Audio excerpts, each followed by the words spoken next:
as my wife is ordering our food, hi, can I get a element?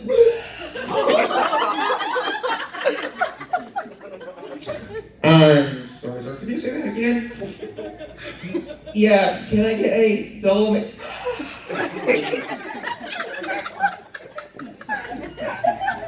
She was finally able to get the order about the third time. And then when we get up that morning, because I'm sitting here just like, French fries. Castle. Castle, French fries. I'm having a good time. And the next morning, I wake up and I'm still halfway tipsy. Yeah. Because I think I had a little over like 5 different types of drinks, and I think I had maybe like 15 drinks in total. Yeah, mixing. Ooh, yeah. And when we get out to my friend's car, I open up the door and I was like, okay, so I didn't get all the way out. I will clean that later, I promise. And then that's like the one moment that they regret not having a camera available. Oh, let's give it a round of applause. Thank you so much for sharing that wonderful story with us. Like, I cannot top that. Like, seriously, I don't. Okay. I will give you guys a short story from when I was drunk at a con. This was 2 years ago at Anime Blues Con in Memphis, and what the short story was, what had happened was, earlier in the day, I was in a fashion show. It was Japanese street fashion, and I wore a style of clothing and dress called Yamamba. I don't know if you guys are familiar with that, but it's a style of clothing and makeup and hair and everything. And so later on in the night, we're in my friend's room, we're drinking, we're having a really good time, and so somebody who was not at the fashion show happens to ask me, Mary, what style was that you were wearing in the fashion show? And I respond, Wakanda. It was Wakanda. My friend falls out laughing. She's like, no, that's where Black Panther's from. And I was like, no, it's not. That's what I was wearing in the fashion show. She was like, no. She had to pull up a Wikipedia and show me and everything. And I was like, oh. So, instantly right after that, I remember, oh, there's a strip show going on downstairs. I'm gonna go to that. And so I pick up my badge, I put it on, and I proceed to walk out the door. My friend catches me and she's like, Mary, you have my badge on. I was like, no, I don't. I have my badge on. She's like, you're wearing your badge and my badge. Oh, here. And I did make it downstairs successfully. I don't have, but yeah, that's not nearly as impressive as your story, but yeah, that was definitely one of the funnier moments. And now, you have a story for us. Come on up here. Okay, so, I went to LA for my 21st birthday, and we went to a goth club. It's doubles as a bar. It's called Bar Sinister. Okay. And so it was actually pretty fun because I got to see, I got to hang out with later after they had performed the lead singer of the band called Cyclone 9. His name is Nero Ballum, and he came over and we were just cutting up. I wasn't drinking very heavily, so still very much sober. But he had more than a few drinks, and he was like, at one point in the night, he just kind of silent. What's wrong? I don't know. I'm craving a lemon. he's like, I'm just craving a lemon.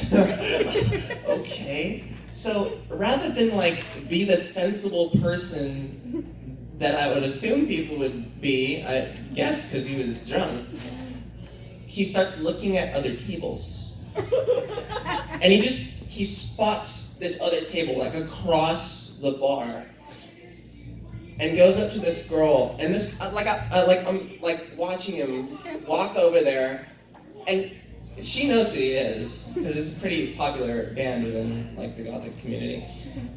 She knows who that is, and I guess there's her boyfriend right there. They're both looking at, oh hey, Nero, how you doing? He just reaches into her drink.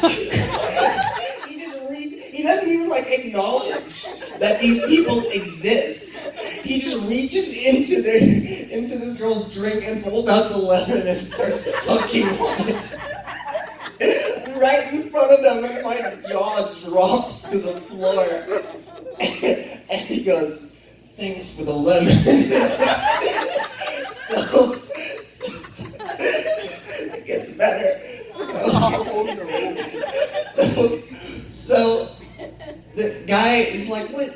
No, you can't do that. So like he's getting pissed, and like the girl's just kind of like, Crazy. yeah. So he gets up and he starts trying to like confront Nero, and Nero goes like eventually like they start arguing. We can take this outside if you want. Okay, I think Nero, you've had enough. No. This guy's trying to square up to me. Dude, you're drunk. No, just come on outside. Oh. So me and my friends were like trying to like keep him from like. They've already started going out to the front parking lot, not even to like the back, to the front. They're gonna fight in the parking lot, in the front of Bar Sinister, in front of that beautiful fountain. And I'm just thinking, oh no, please don't destroy the massive candelabra that they have. And I guess like they're arguing. I was still in the bar, but I was looking out the window. I was like, okay, I'm not getting involved in this at all. No, I'm not. And I'm just watching them with like anticipation. I see Nero get pushed. Nero takes this guy by the shirt and just decks him across the face, and I hear him yell, "Eat shit, Dracula!" What?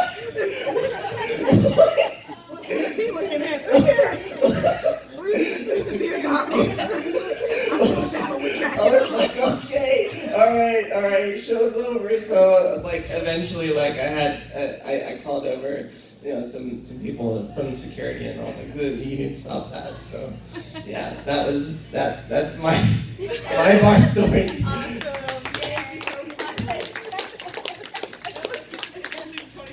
That is the best. Like, I keep getting one up. Like, you guys are like hardcore. Like, what in the world? We have 15 minutes, and we're gonna go right here. It's a short one. Okay, no problem. Go ahead. All right, so this is kind of a story about personal safety versus alcoholism. So I was on a work trip, went to a little town in Jonesboro, but he's like, hey, there's this cool bar down at the end of the street. And there's a serious thunderstorm warning coming in, all kinds of bad weather. Just, hey, we'll just go hang out at the bar.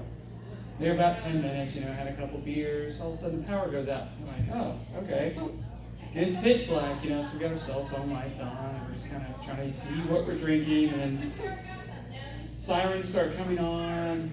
We go look outside, and there's shingles flying off the roof.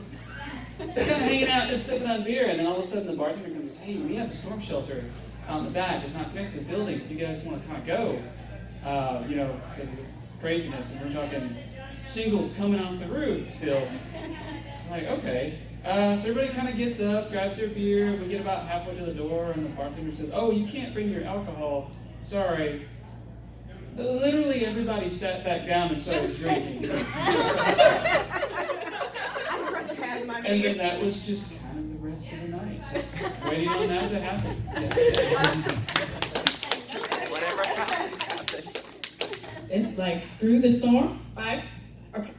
Screw the storm, I'd rather have booze. Okay, 5 minutes. So this is kind of a story about solo. We learned today. I'm not really new to drink. I'm still really new to drinking. The only reason I started was because I asked her for something that she was like using at her bar. And she was like, "This is for alcoholic drinks only. Unless you get a drink, maybe I'm not giving you anything." So, so one time, and I drank without her being there, which now, because of that, without her supervision, I don't drink. There was this drink, I don't know what kind of drink it is, but it's called Old Charter. Oh. And I mixed it with Diet Coke. One cup, I'm like, oh, it's great.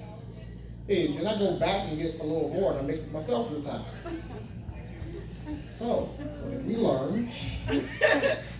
I live maybe 100 feet from where I was drinking. I realized I needed to get up and go. She has a full play-by-play of this because I'm telling her this over Facebook. I'm like, I think something's wrong. I don't know what's going on. Oh, and I can't really see straight. My body feels kind of limp. I don't know if I'm okay. I'm gonna try to go home. So I tell her, I'm actually like helping one of them doing tech stuff. I'm like, hey, I want to go home for the night. Hey, I need to go to work in the morning. Anything just to get out of it. I get up. Immediately, my body lets me know that I'm not sober. Did